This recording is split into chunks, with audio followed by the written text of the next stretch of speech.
Oh my lord. There's probably some of the most overpowered techniques and fattest info dumps revealed to us here throughout this video that are super integral to the overall outcome of this overbearing saga that is the Culling game, and really just the entire story in general. So if you are keen and want me to keep pumping out content just like this, but for a variety of different series, then make sure to hit that subscribe button and push this video to 5k likes, so I all know that you want the Hisoka vs Crollo beatdown that I've begun scripting. But anyway, moving forward into the 13th arc of Genjaku Utami's beast of a series that is Jujutsu Kaisen.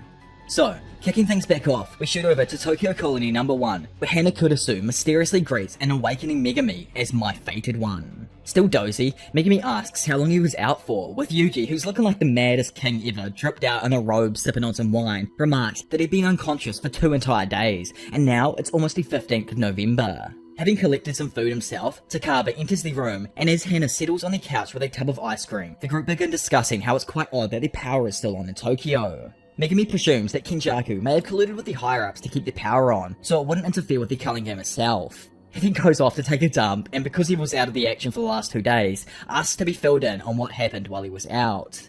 It's explained that Yuji bumped into Takaba and chose to join forces in an attempt to locate Megami. Eventually, Takaba was able to locate Hana, carrying Megami through the sky, and that's how they ended up all here together. Bringing him fully up to date, Yuji shows Megami how many points both Hikari and Yuta have, telling him that including his own and Takaba's points, they've met their quota. Now, all that's left is to figure out how many points are needed to actually leave the goddamn Culling game. Curiously, Megami turns and asks Hana if she's the player named Angel that they were looking for, and asks also why she saved him in the first place.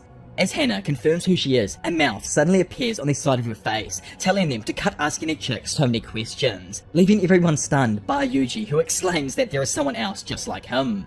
Answering Megami's question, Angel then goes to tell him why he was saved, but Hana randomly cuts the mouth off, obviously hiding something. Continuing, Angel, which is like the incarnated sorcerer inside of her, if anyone's confused on why I keep referring to her as Angel and Hana, while she explains to us how exactly her technique works. Simply, it negates curse techniques, seals, and barriers. Because of this, it allows her freely to travel between colonies, hence how she was originally in Tokyo Colony 2, as they thought. The reason that she even left this colony in the first place was because her main goal is to purge all incarnated players, and Tokyo 2 was saturated in cursed spirits, as we obviously saw in the last arc.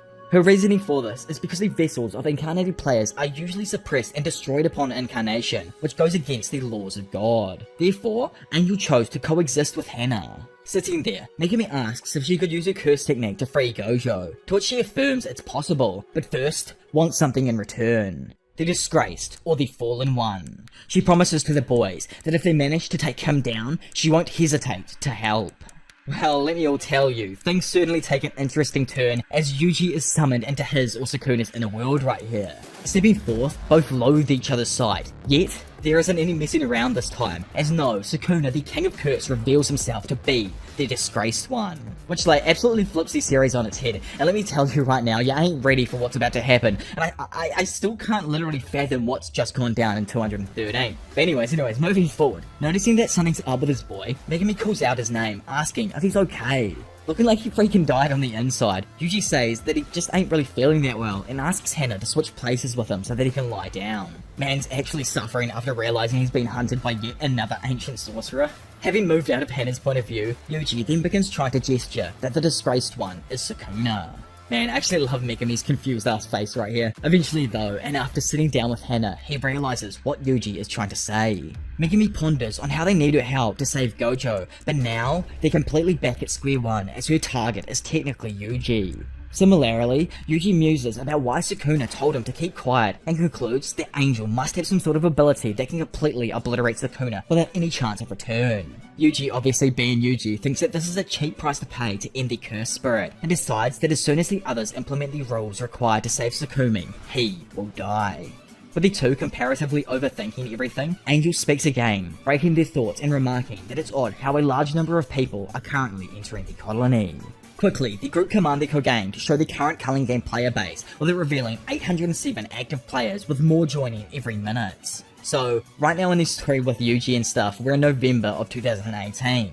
Well, taking things back quite a few months until February, we find that Kenjaku and Sukuna's chef, Arume, are explaining to the US officials the existence of cursed energy and cursed spirits. So apparently, curses are usually only observable by the Japanese population, with some exceptions. This includes the fact that they are mostly invisible to the naked eye, obviously. Curses and curse energy themselves live within specific wavelengths of visible light that the normal human brain can't pick up on, and man-made cameras don't actually capture the correct light to view what's really happening through their lens. Which, by the way, if you've watched Yelamoth's dope video going over Jujutsu Kaisen's iceberg, well, it goes into the theory that Jujutsu Kaisen's cursed realm is the same place as in Gege Akutami's first story, called Number 9, in which the main character, who I think looks exactly like a mix of Sukuna, Gojo, and Megumi, uses weapons and Shikigami-like creatures that he summons from 9 different boxes that interact with a shadowy realm. Plus, remember that one time Sukuna told the black box to open just before he used a flame arrow to send Jogo to the cursed realm? Honestly, I just need to move on right now, otherwise I'm just start dropping series-changing theories that I've headcanon right on the spot. So anyway, after having handed out the cursed glasses, Urame lets everyone know that they function as a screen and will allow them to see curses along with the manifestations made by cursed energy. Instantly after placing on the glasses, the US president along with his secretaries react in shock horror, asking what kind of disgusting trick this is. Cyrus, one of the US president's officials, speaks up, telling them that they all need to calm down as they'd already been able to confirm that this is all reality, and if they don't seize this opportunity, they'll fall behind as a global power. The 2 sorcerers then exercise the cursed spirits, assuring the officials that they mean no harm. Elaborating some more on how curses don't appear on man-made cameras, Urame states that they have video footage recorded using Jujutsu technology that works by capturing a puppet's vision. Specifically, they show footage to the officials that was taken through Kokichi's puppet's vision, giving them a taste of Sukuna, Gojo, Nanami, and Todo's abilities. The president, who's just watched all of this, makes a joke about it not being IMAX quality. However, Secretary Cyrus declares that they just don't get it. Curse energy has the potential to become the cleanest energy source in history, replacing every other form of known energy on the entire planet. Cyrus stresses that even the blonde dude they just watched through hands possesses enough curse energy to power an entire country. Sitting before them, the body-swapping goon then informs them that in November, Tokyo will become a domain of pure viciousness, where all Jujutsu users will be forced to congregate for a ritual. Hearing this and becoming enraged, the president of the good old USA demands to know if he's been told to kidnap Japanese citizens and use them as research subjects. Standing there himself, Cyrus insists on the importance of tapping into curse energy as an alternative energy source. He emphasizes that sorcerers defied modern science and technology because their brains were wired differently. However, the whole idea of abducting people for human experimentation truly horrifies the president. In an attempt to fully convince the Big P, Cyrus goes on a mad rant, citing various nations like China, Russia, Saudi Arabia, and the Middle East who would surpass them as a world power if they did not do anything. Beginning to twist facts, he declares that their operation would be to form a protection for the Japanese people against other countries that could target them indiscriminately, sorcerer or not. His advisor also suspected that because this negotiation was being kept under wraps, their failure to comply would force Kenjaku to negotiate with other countries. Having overheard them, Kenjaku added that because sorcerers were a minority, even among Japanese citizens, the November gathering would be an excellent opportunity to collect specimens. Knowing that there are Japanese descendants in the US, the president orders them to be heavily guarded in order to protect them from attacks by foreign countries. Quickly following this up, he then turns and asks Big Gary K, the Special Operations Commander, how many soldiers they should deploy to Japan. Gary, who calls himself a military man, bro, we obviously all figured that one out, asks for more confirmation about the average strength of sorcerers. After learning that the main threat in Gojo would be locked away in November, Gary becomes confident that 1 battalion of 60 soldiers would suffice, given that all the sorcerers were amateurs. He declared that even with their supernatural abilities, they couldn't compete with the skill, weapons, and experience of trained US soldiers. Kenjaku casually agrees, but states he'd still recommend a full battalion of at least 800 soldiers to deal with the sorcerers effectively. Hearing this, Gary dismisses the idea, mocking the Japanese people and pretty much calling them weak and pathetic. Speaking up, Urame proposes a test, and moments later, Kenjaku snidely guessed that the 15 men guarding the meeting room definitely wasn't everyone here. So, I always lose it here, but the meeting actually ends and the Special Ops Manager goes in depth to the President about how in addition to the 15 Secret Service agents guarding the room, men from SAC, the CIA's paramilitary division, were patrolling the White House. Along with them, there's another 45 elite soldiers ready to bring down Suguru Geto. Having moved from the east to the west side of the building now, they believe that Geto would never be able to defeat all of them. In the West office, and wanting to wrap this up, Geto gets ready to unleash his technique in a show of dominance. Opposite them on the east side, that crazy ass man Gary states that these silly old Japanese people should stick to anime and cars. Right now, the US objective isn't to win, but to instead present such an overwhelming show of force that is America.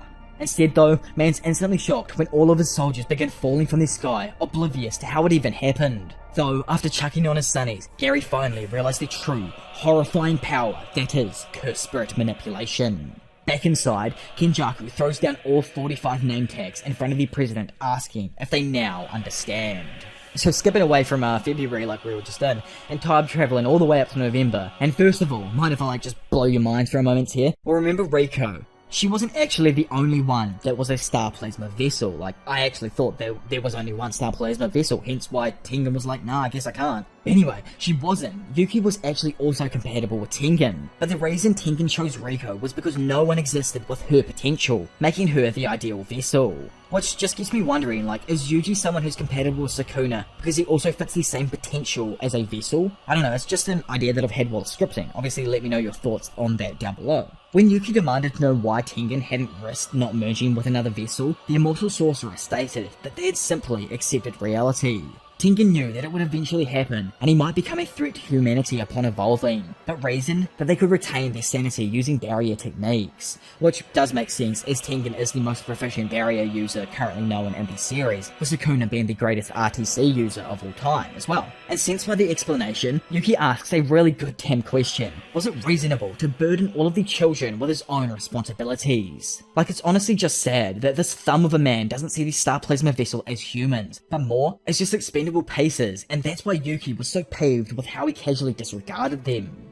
Thinking on the past now, Yuki grumbles that she could have helped the Star Organization if their aim was to simply prevent the merging instead of killing their vessels. It's then revealed that Yuki is able to hear the voices of past Star Plasma vessels, unlike Tengen itself. Tengen asked Yuki to tell them what the voices were saying, but Yuki refused, stating that the Immortal Sorcerer would only use those words to justify their decision to evolve. Sighing over not really getting anywhere, Tengen states that they would have liked to chat some more, yet they're unable to, as it's shown that the megalomaniac, body-swapping fiend Kenjaku was able to break through and enter the area above the Tomb of the Star corridor. If you all remember from way back at the beginning of the preparation arc, well, Choso had teamed up with Yuki to protect Tengen from this exact issue. Due to this, Choso, our brother, is the first to intercept Kenjaku. While standing opposite his disgusting father, he states his intent to finally end him. Kenjaku, though, simply dismisses him as a dispensable pawn, declaring that the preparations for the merger between Tengen and the Japanese civilian population had been completed, with the culling game having now served its true purpose. He then also states that once he gets his hands on Tengen, it's all over. Japan and the world are done for.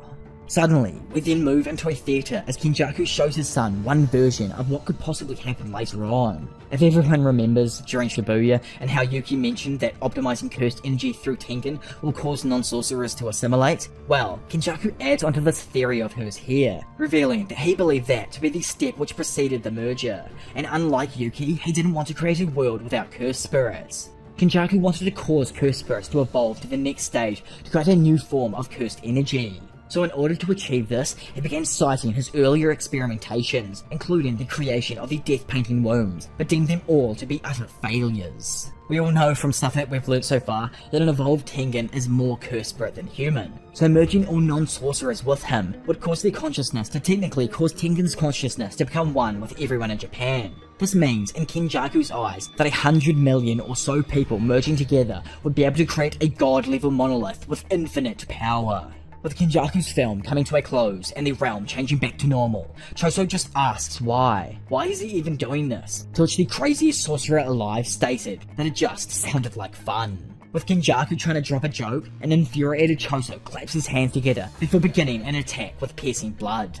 Although, you know, typical Gege fashion, we don't actually get to see that piercing blood attack straight away. Instead, we go back to before the fight kicked off, but now with Big Bro Choso in the room as well. There, he tells Yuki and Tengen that he'd like to face Kenjaku alone. Yuki, though, stated that he'll die if he did so, to which Choso, like the absolute G he is, countered by asking if he would prefer to fight Kenjaku alongside him.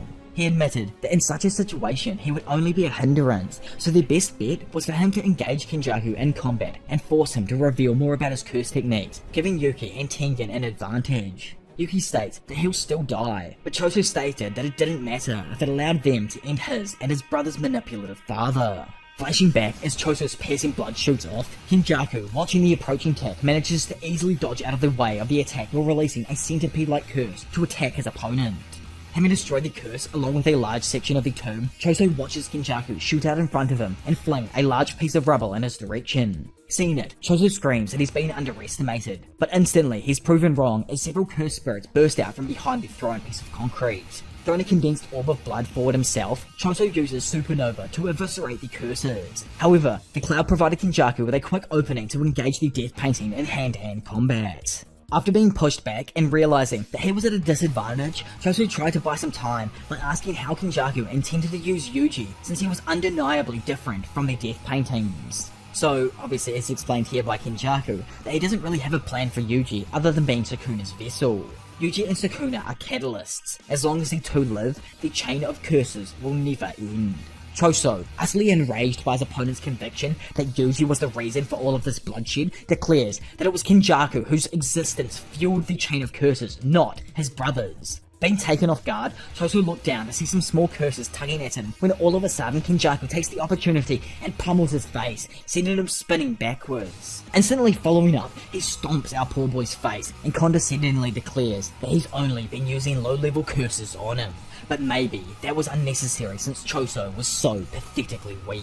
Just straight up enraged now, Choso grabs Kenjaku's foot again, but he gets nowhere as he's quickly slammed back against the floor. Kenjaku asks the defending Cursed Worm if he even knows what the rank of Special Grade stands for. With Choso unable to block for any longer, the curse overrides and completely decimates him. All the while, this body-swapping freak remarks that it's the ability to single-handedly destroy nations. Those like Satoru and Suguru with special grades because of their obvious abilities to completely obliterate nations or create an army of unparalleled monsters. Kenjaku added that by strengthening pathetically weak curses with curse energy, he could easily deal with a failure like Choso. Laying there, our boy berates himself for failing to be a good older brother to Yuji and his other siblings. He needed to protect them and be there to be depended on, as that's what big brothers do. But now, he couldn't even land one hit against his creep of a father.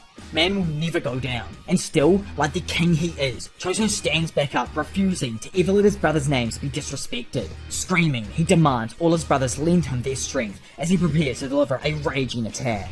From behind him, Choso all of a sudden begins to feel the support of his younger brothers pushing him forward. Iso, Kachizu, and Yuji assure him that he's got this. Subsequently, an emotionally overwhelmed Choso begins attacking Kenjaku using all his power and curse technique. Standing there, the latter observes that the piercing blood's initial velocity is its top speed. Dodging the attack, he continues explaining that the ability loses its lethality once the opponent gets used to its speed, and changing the trajectory will only slow it down. Watching Kenjaku effortlessly dodge his attacks, Choso decides to further use an approximation of Wing King, the most powerful version of Iso's rot technique. Which, if you've forgotten what this technique does, well, when the lines of blood connect with its target, they are instantly burned by the corrosive effects of the death painting's blood. As Choso darts in, throwing a fat right hook, Kenjaku calls his version of Iso's technique just a cheap substitute. However, Choso releases the technique, sending 4 beams of blood shooting towards the body-swapping fiend. Having summoned a curse, Kenjaku backflips out of the way, using the curse as a shield before sending a bunch of low-level curses towards Choso as well. Having been hit directly by Kenjaku's previous attack, the latter explains that Iso's ability was not as fast as piercing blood and wouldn't even affect him as he's his father. Chilling over on a tree branch now, he asks the Cursed Worm if there was even a point to everything that he's doing now. Beaten and bruised, Choso declares that he must fight with the grace of Iso, the freedom of Kachizu, and the domineering strength of Yuji. Suddenly, Kenjaku is taken off guard when Choso's arm fully detaches and begins blasting towards his enemy, using the connecting blood as a rope. Using his arm as a freaking grappling hook, Choso latches on and pulls the megalomaniac sorcerer towards him, destroying the ground in the process before reconnecting his hand to his body and utterly pummeling his fat right hook into the face of Kenjaku. Still, my man's way too quick somehow, Big Brain Kenjaku managed to use a curse shield to protect himself, and lying there unharmed, he asks if his son is done. Choso, with just the fattest grin on his face, like man's entire purpose has been for this moment right here, asks the dumbass what he thinks. Releasing another burst of Iso's ability, he does his best to attack the fleeing sorcerer. And if you just didn't catch on to what he's doing right now, our bro, Big Freaking Choso, is actually Omega third eye level of pre-planning and uses his brother's technique to create a funnel to purposefully trap Kenjaku within, giving him utterly nowhere to run as he releases a few supernovas on either side of the malevolent entity. Instantly, as supernova activates, something destroys the entire floor all around Kenjaku, only leaving a precise place where Kenjaku was standing intact.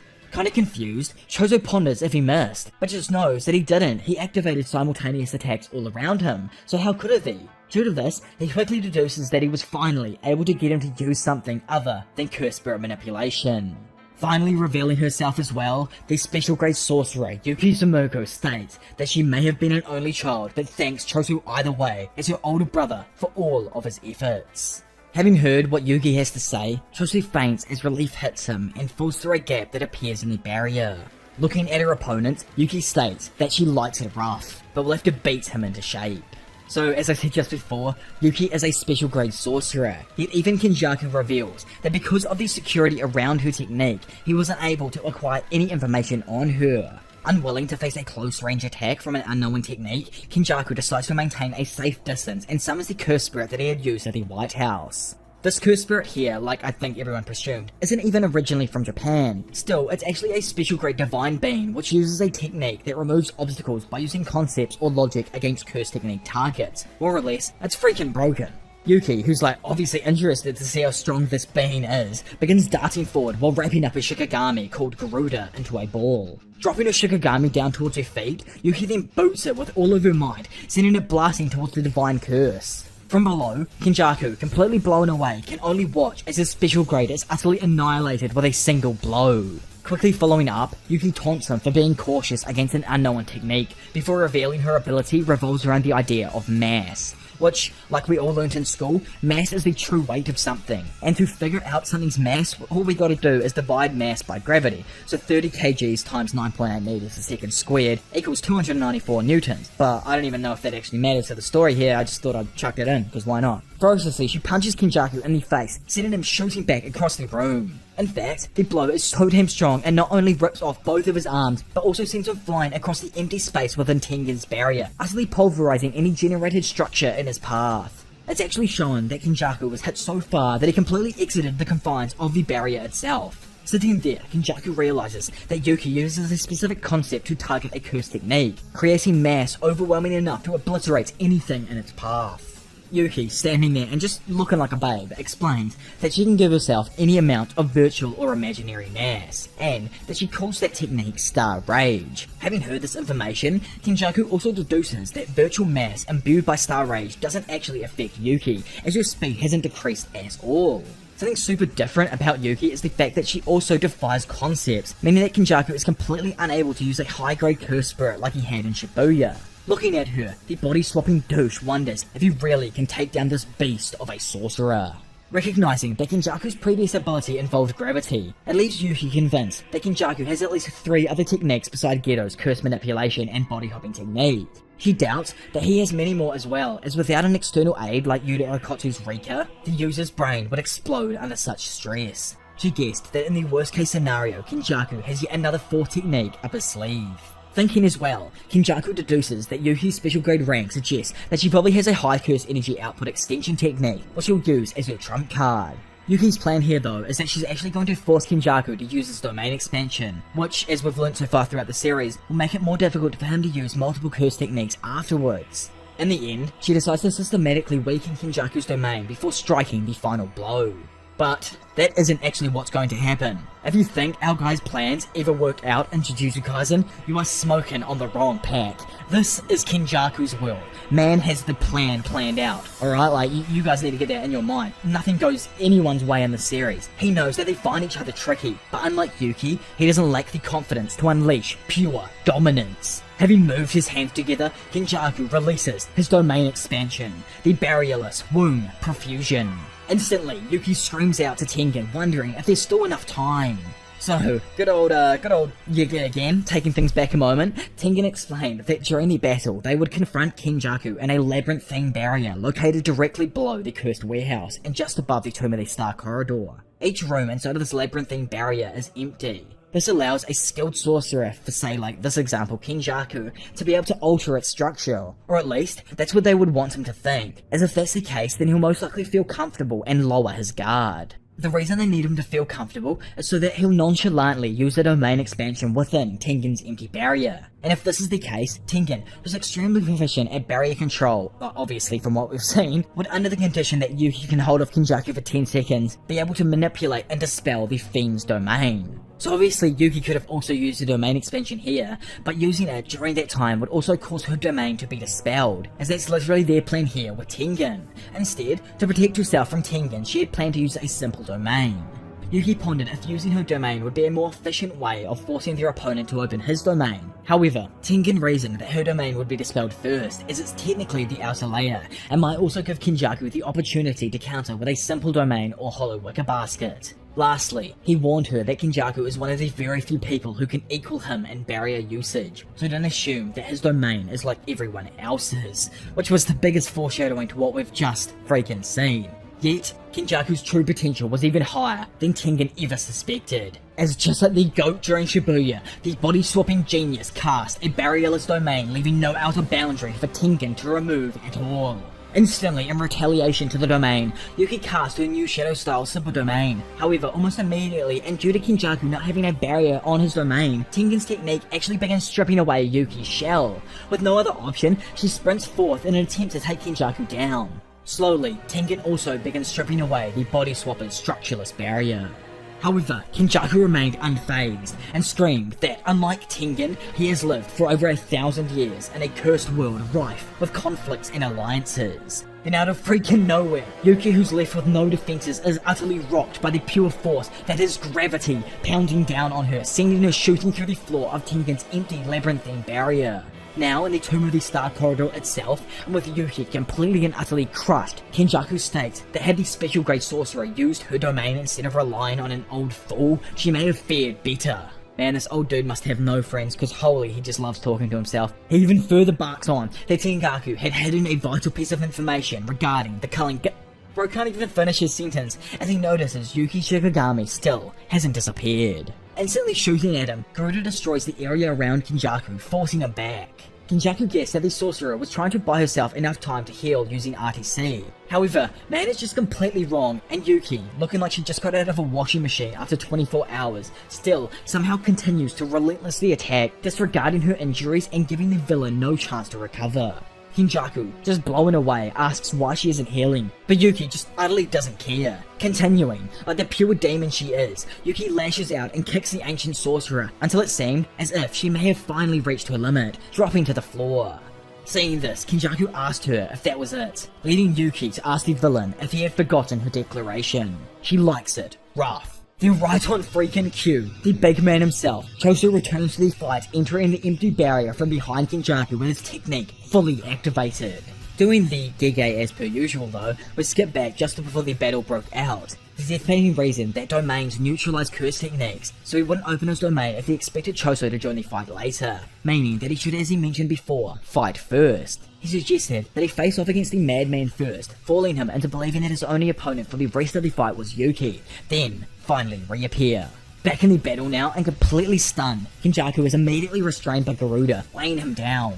Firmly landing on the ground, Choso slaps his hands together and tells his brothers to watch as their big bro is about to commit patricide. Instantly, our boy uses piercing blood on his dad at a point-blank range. Yet, bruh, how did your brain even manage to dodge that? Yuki and Choso are also just like blown away as they get a glimpse of Kenjaku's true form.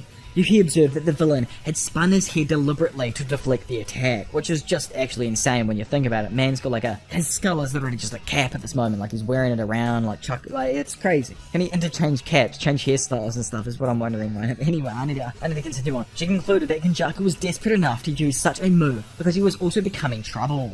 Knowing this, the duo keep up their heated beatdown, attacking in tandem, laying fat kicks, punches and elbows on the sorcerer. Using her RTC, Yuki easily manages to fix her mangled arm and other injuries, but a momentary distraction weakens Star Rage just enough to allow Kenjaku to escape. Wielding Garuda like a whip now, Yuki swings at Kenjaku, only just missing, but the energy released from the attack utterly demolishes the floor and walls of the Star Corridor around them. With everyone falling down onto some water below, Choso takes the opportunity to attack through the smoke screen, while simultaneously, Yuki lets loose another attack using her Star Rage imbued curse tool. Caught off guard themselves though, both Choso and Garuda drop to the floor under the weight of Kenjaku's overwhelming gravity and replenished technique. Yuki's Shikigami lashes out trying to move, but it's unable under the gravity, and while Yuki runs in to collect it, she deduces how Kenjaku's technique works. She concludes that the ancient sorcerer's attacks have a radius of 2 or 3 meters, and remained active for at least 6 seconds. Swinging her Garuda at him, she knows that once he's caught something within his gravity trap, Kenjaku will then finish it off with a curse spirit, but doubts that will even work against her, as she's not going to stop until she beats him down and wins. Though she should have honestly just won and not internalized it, as Kenjaku was able to parry off a vicious head punch before grabbing Yuki's arm and directing a miniature Uzumaki at her face. With Yuki completely fried from the point-blank blast, she begins to dart backwards, when all of a sudden Kenjaku follows up and forms another miniature Uzumaki while remarking that her density may have increased due to Star Rage, but her tensile strength didn't. Releasing the ability, Kenjaku leaves Choso screaming in horror as the attack tears straight through Yuki's abdomen. Really damn abruptly, we again fly into a flashback where our team is sitting at a bar. There, Yuki asked Choso if he didn't want to be there for Yuji, since it seemed like he was throwing his life away now. Not answering the question though, Choso asked if he's even human. He remembers thinking back to the time when his brothers took form, and realized that they would never be accepted by humans because of their deformed looks. So from this, Choso decided to live as a curse with his brothers, hence why he killed so many people in Shibuya, and why now he burdens himself with their deaths. Saddened with his choices, Big Bro Choso states that if he had chosen to live as a human, he wouldn't have lost them. Weeping, he wonders why he chose the easy path. Was it because he didn't want to see his brothers suffering as humans? However, a human then showed up who just happened to be suffering himself. Those 4 were meant to be brothers and fight together as one, but instead he took the easy road and left Yuji all alone. Returning to the battle, Choso, gearing up to unleash a spinning wheel of blood at the enemy, states that the only way to make it up to all of his brothers is to use up all of his life here. But before he could even do that, the G himself, like this is the only time I'm calling Tengen a G because I don't know his ulterior motives right here, the G removes him forcibly from the barrier. Yuki, looking like Gojo for real, tells him that this battlefield was where the death painting's life as a curse ended and his time as a human begun. So because of that, he must live. Above the falling Choso, Yuki's body also falls to the ground, but in 2 pieces, with her seemingly defeated by Kenjaku's previous blow. Behind the two, Tengen then reveals themselves, causing Kenjaku to actually start laughing at their thumb's appearance, even comparing him to Sukuna's original form, which actually has to have some kind of freaking merit in the story right there. Tengen is like, dude, check your kills. All I had to do was distract you for literally 2 damn seconds, allowing Yuki's top half. I don't understand this as well. Yuki's top half, she just reaches out and grabs his leg to literally reach out and grab your cankle, bro. Not taking her seriously though, Kenjaku just tells her to die, before all of a sudden and out of freaking nowhere, a massive force begins ripping the sorcerer down towards Yuki. As I mentioned at some point earlier on, Yuki's techniques, alteration and mass doesn't actually affect her, up to a certain density that is. And you remember when Kenjaku asked Choso what makes a special grade? Well, nothing you've seen so far from Yuki would actually give our girl the ranking of special grade. Like yeah, she's insane, her strength alone is mental, but this next technique is what makes her the threat to every freaking life form on this planet. When Yuki goes beyond her max density control point, the sorcerer can add an infinite amount of mass with her curse technique, and if you somehow haven't caught on yet, yes, she can create a goddamn black hole by just continuously just pushing more and more density into it. The end result of what she had just formed was the creation of a black hole, which not only consumed Yuki's entire body, but trapped all matter and even light within it. Right before disappearing, Yuki declared to Kenjaku that he should have seen this coming, as gravity, mass, and time all need to be wielded with extreme caution. With the black hole fully formed, it begins sucking away literally everything from the surrounding area inside of the Tomb of the Star Corridor. As the energy from the black hole then finally begins to subside, it's revealed that even the ceiling of the tomb began crumbling away, with natural light breaking through and lighting up the underground chambers. By the way, I'm just gonna say this right here, rest in peace Yuki, I'm pretty sure she died from that, so rest in peace. What an insane attack, but despite the immense gravitational force exerted by the black hole, Kenjaku somehow manages to survive, climbing out from underneath the collapsed debris. Stunned by this himself, Tengen asked if he had used the reverse curse technique in combination with his gravity technique. But Kenjaku actually makes a shocking revelation, declaring that the true nature of the technique had not been gravity at all. He admitted that his third curse technique originally belonged to Yuji's mother, Kaori Itadori, with its true form being the anti-gravitational system. Kenjaku added that he had taken a risky gamble and used lapse to reverse the effects of the technique, stabilizing the output and activation by using his own body as a domain. Like I said, this is like obviously Kenjaku's freaking world. Man has pre-planned absolutely everything for a millennia, so I don't know how our boys are going to actually end up winning here. Like the famous JJK scholar Broken Ronin also once said, every word in the series has merit. So think on this. Kenjaku, as he watches Tengen's apparition disappearing, states that this was just a warm-up. Then, finding the latter's body encased within the trunk of a tree in the Star Corridor, Kenjaku says goodbye to his friend.